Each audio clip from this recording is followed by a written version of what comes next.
Morning everyone, welcome to MRTB, Mitch Reads the Bible. We've got a long reading today, so no shenanigans. I'm not going to make any comments, not talk about anything that's in the background. I'm just going to get straight into reading the Bible. This is Mark 5, verse 21. When Jesus had crossed again in the boat to the other side, a great crowd gathered around him, and he was by the sea.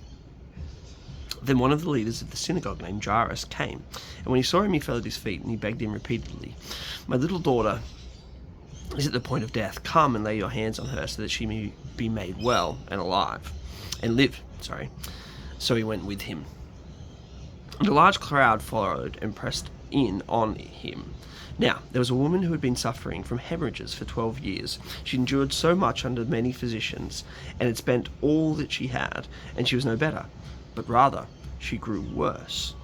She had heard about Jesus, and she came up behind him in the crowd and touched his cloak. "For," she said, "but if I touch his clothes, I will be made well."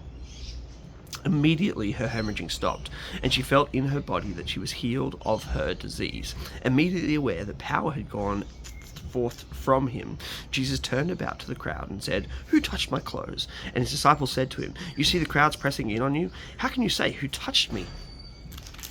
He looked around to see who had done it. But the woman, knowing what had happened to her, came in fear and trembling, fell down before him, and told him the whole truth. He said to her, "Daughter, your faith has made you well. Go in peace and be healed of your disease." While he was still speaking, some people came from the leader's house to say, "Your daughter is dead. Why trouble the teacher any further?" But overhearing what they said, Jesus said to the leader of the synagogue, "Do not fear, only believe." He allowed no one to follow him except Peter, James, and John, the brother of James. When they came to the house of the leader of the synagogue, he saw a commotion, people weeping and wailing loudly.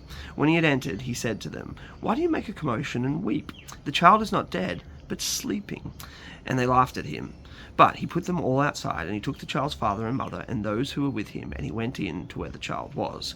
He took her by the hand, and he said to her, "Talitha kum," which means, "Little girl, get up." And immediately the little girl got up and began to walk about. She was 12 years old. At this they were overcome with amazement. He strictly ordered them that no one should know this, and he told them to give her something to eat. I love that line. This girl's been dead for a little while, and the first thing Jesus says is, "You idiots, stop being amazed. Give her something to eat." She's probably hungry. She's been sick, hasn't been eating.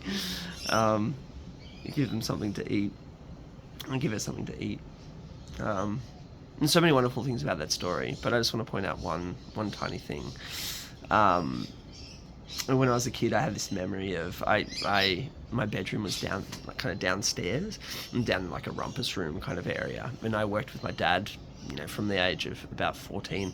Not child labour, I was still at school, but for about 14, and the holidays I would work with Dad, and we'd have to get up really early, get up in the 5s to get ready. He's a bricklayer, and I would always at about 5:30, I'd always hear like his footsteps as he walked over towards the end of the house where my room was, and then he'd yell out, "Yup, Mitch, yup, Mitch."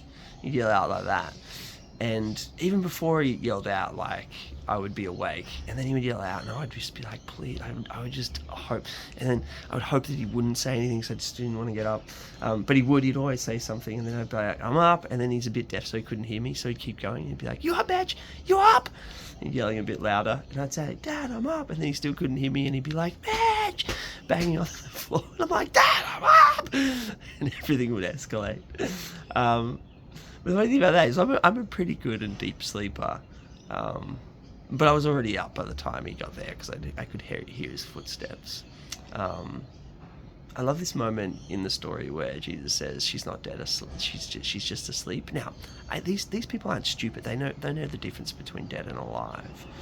And Jesus says, "No, she's not dead. She's just asleep." I think what Jesus is saying is this: to him, raising someone from the dead is just like waking someone up from sleep. He's saying that to Jesus, death is no more powerful than sleep, which is amazing. So the early Christians didn't fear death in the same way that other people did, because they knew to Jesus, death is no more powerful than sleep.